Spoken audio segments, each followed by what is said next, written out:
आज की इस वीडियो में सीखे गणित जो कि कक्षा 6 के विद्यार्थियों की गणित की अभ्यास कार्य पुस्तिका है।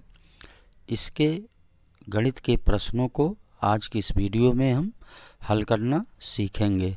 साथ ही साथ मेरा आपसे रिक्वेस्ट है कि यदि आपने मेरे चैनल को अभी तक सब्सक्राइब नहीं किया है तो प्लीज़ चैनल को सब्सक्राइब करें। वीडियो पसंद आए तो वीडियो को लाइक करें, ज़्यादा से ज़्यादा लोगों को शेयर करें ताकि अधिक से अधिक लोग वीडियो को देखें और इस कार्य पुस्तिका को समझें। आज के इस वीडियो में हम इकाई 5 बीजगणितीय अवधारणा के अवशेष प्रश्नों को हल करना सीखेंगे। पिछली वीडियो में मैंने इस पाठ के प्रश्नों को हल किया था, बहुत ही सरल तरीके से बताने का प्रयास किया था। आज की इस वीडियो में हम इस पाठ से संबंधित अवशेष बचे हुए प्रश्नों को हल करना सीखेंगे। तो चलिए वीडियो शुरू करते हैं। आज हम 10वां प्रश्न है, अधोलिखित संबंध का प्रयोग करते हुए निम्नलिखित तालिका में रिक्त स्थानों की पूर्ति कीजिए। तो यहाँ पे संबंध दिया है, दूरी यस बराबर चाल 30 है गुणे समय टी है। तो ये संबंध दिया गया, इसी के आधार पे हमें जो तालिका दी गई है इसको भरना है। तो तालिका के पहले कॉलम में समय दिया है घंटे में, दूसरे में चाल समय का गुणा है और तीसरे में दूरी किलोमीटर में है। पहला उदाहरण के रूप में है, यहाँ समय घंटे में दिया गया है, 2 घंटे है और उसके बाद 30 गुणे समय यानी चाल गुणे समय। तो चाल 30 है, उसमें 2 घंटे से गुणा किया गया तो कुल दूरी आ गई 60। इसी तरह से अन्य कॉलम को हमें भरना है। तो उसके बाद जो है वो समय 3 घंटा है, तो यहाँ पे हो जाएगा 30 गुणे 3 और जब हम 30 में 3 से गुणा करेंगे तो ये हो जाएगा 3 शून्य शून्य और 3 त्रिका 9, 90 किलोमीटर। फिर उसके बाद 4 घंटे दिया गया है समय। अब 30 में हम 4 से गुणा करेंगे, 30 गुणे 4। तो जब 30 में 4 से गुणा करेंगे तो ये हो जाएगा 4 शून्य शून्य, यहाँ शून्य होगा, उसके बाद 4 तियाँ 12, 120 दूरी हो जाएगी 120। फिर अगला दिया है 5 घंटा समय। तो 30 में हम 5 से गुणा करेंगे तो ये हो जाएगा 30 गुणे 5। तो 5 शून्य शून्य हो गया और 5 तियाँ 15, 150 दूरी हो गई 150 किलोमीटर। अगला है 6 घंटे। अब 30 में हम 6 से गुणा करेंगे तो ये हो जाएगा 30 गुणे 6। तो ये हो जाएगा 6 शून्य शून्य, 6 त्रिक 18, 180। फिर समय दिया है 7 घंटे। तो 30 में 7 से गुणा करेंगे तो ये हो जाएगा 30 गुणे 7, यहाँ हो जाएगा 7 शून्य शून्य, 7 त्रिक 21, 210 किलोमीटर दूरी। फिर अगला दिया है टी घंटे। तो 30 में हम टी से गुणा करेंगे, 30 गुणे टी तो ये हो जाएगा 30 टी, दूरी हो जाएगी कुल 30 टी किलोमीटर।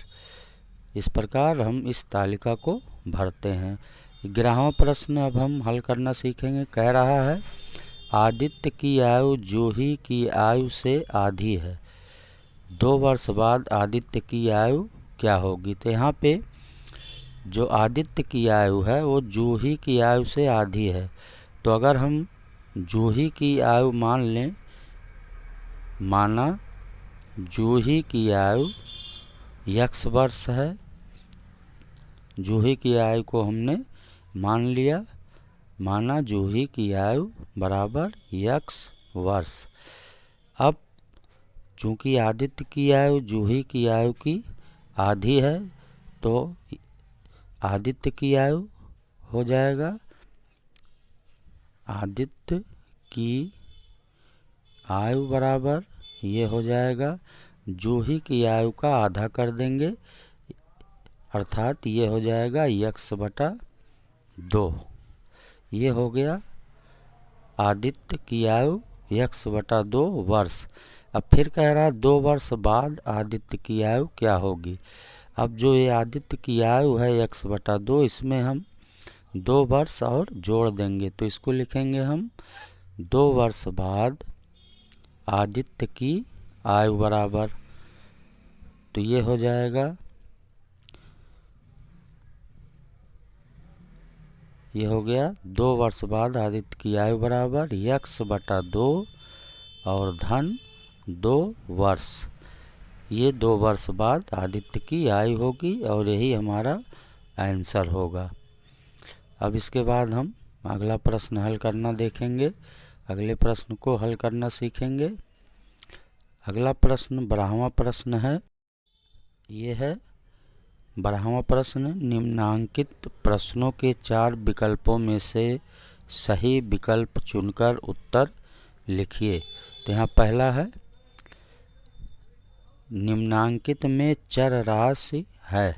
यहाँ 4 विकल्प दिए गए हैं, इनमें हमें चर राशि बताना है। कौन सी चर राशि, पहला 1 है, फिर C 12 है, B 2 है, D x है। तो इसमें चर राशि हो जाएगा x पे हम टिक लगा देंगे। फिर अगला है 5a, ये बराबर है। यहाँ 4 विकल्प दिए गए हैं, तो यहाँ पे जो D वाला विकल्प है यही सही होगा, क्योंकि यहाँ पे a को 5 बार जोड़ा गया है, तो ये हमारा विकल्प सही होगा। इस पे हम सही का निशान लगाएंगे। अगला है 6 माइनस x का अर्थ है कि। तो यहाँ 6 माइनस x का क्या अर्थ है। यहाँ 4 विकल्प दिए गए हैं, इन्हीं विकल्पों में से हमको सही पे निशान लगाना। तो इसमें जो सबसे सही विकल्प है वो है सही विकल्प C वाला, x को 6 में से घटाया गया है, यही विकल्प सही है। इस पे हम सही का निशान लगाते हैं। फिर अगला है, आदित्य की वर्तमान आयु x वर्ष है, 6 वर्ष पहले उसकी आयु थी। अगर वर्तमान आयु x वर्ष है तो 6 वर्ष पहले आयु, वर्तमान आयु में से हम 6 वर्ष घटा देंगे। तो यहाँ पे जो विकल्प होगा वो विकल्प होगा C वाला, x ऋण 6 वर्ष। यही जो है आदित्य की 6 वर्ष पहले आयु होगी। अब फिर हमें यहाँ 13वां प्रश्न है, रिक्त स्थानों को भरिए। तो यहाँ हमें रिक्त स्थानों की पूर्ति करनी है। यहाँ दिया है x मीटर बराबर, फिर खाली स्थान सेंटीमीटर।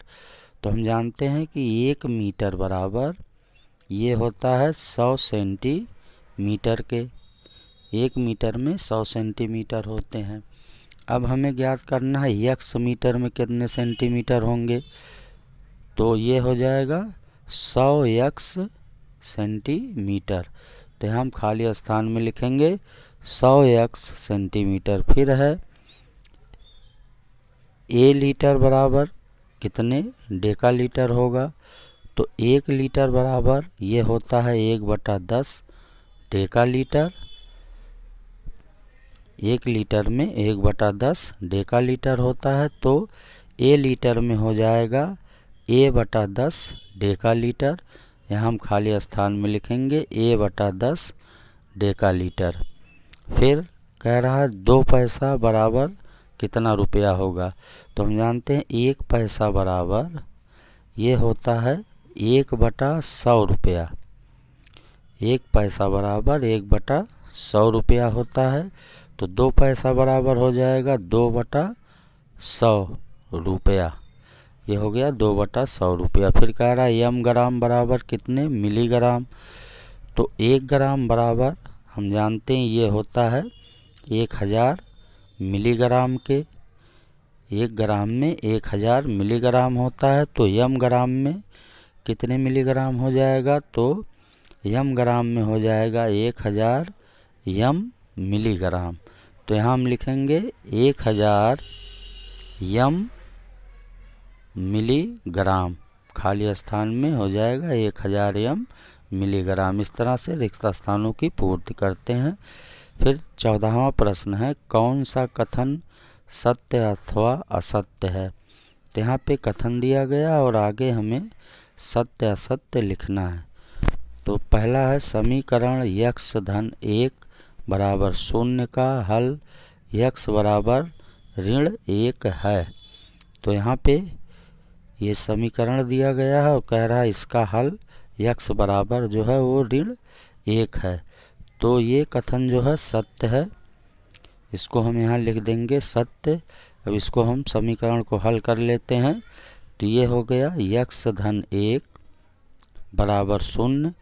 अब x बराबर 1 को हम दाहिनी तरफ कर देंगे तो ये हो जाएगा -1 या x बराबर ऋण 1।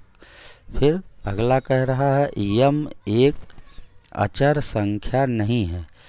तो यम एक चर संख्या है, इसलिए ये कथन जो है यम एक अचर संख्या नहीं है, ये कथन भी सत्य है, क्योंकि यम जो है वो एक चर संख्या है, इसका मान कुछ भी हो सकता है। अगला है एक समीकरण में दायां एवं बायां पक्ष बराबर होते हैं। तो यहाँ पे समीकरण में दायां बायां पक्ष बराबर होता है, ये भी सही है, सत्य यहाँ है, सत्य लिखेंगे। फिर कह रहा है p सेकंड में 60 p मिनट होते हैं। तो ये कथन असत्य है, क्योंकि 1 मिनट में 60 सेकंड होते हैं। और यहाँ पे पूछा है p सेकंड में 60 p मिनट, तो ये कथन असत्य होगा, इसलिए यहाँ हम असत्य लिखेंगे, क्योंकि p सेकंड बराबर होगा p बटा 60 मिनट। p सेकंड बराबर p बटा 60 मिनट होगा, इसलिए कथन असत्य होगा। इस तरह से इस वीडियो में हमने इकाई 5 बीजगणितीय अवधारणा के जो शेष प्रश्न थे उन प्रश्नों को हल करना सीखा है। अगली वीडियो में हम इकाई 6 के बीजीय व्यंजक के अभ्यास प्रश्नों को हल करना सीखेंगे। तो आज की इस वीडियो में इतना ही।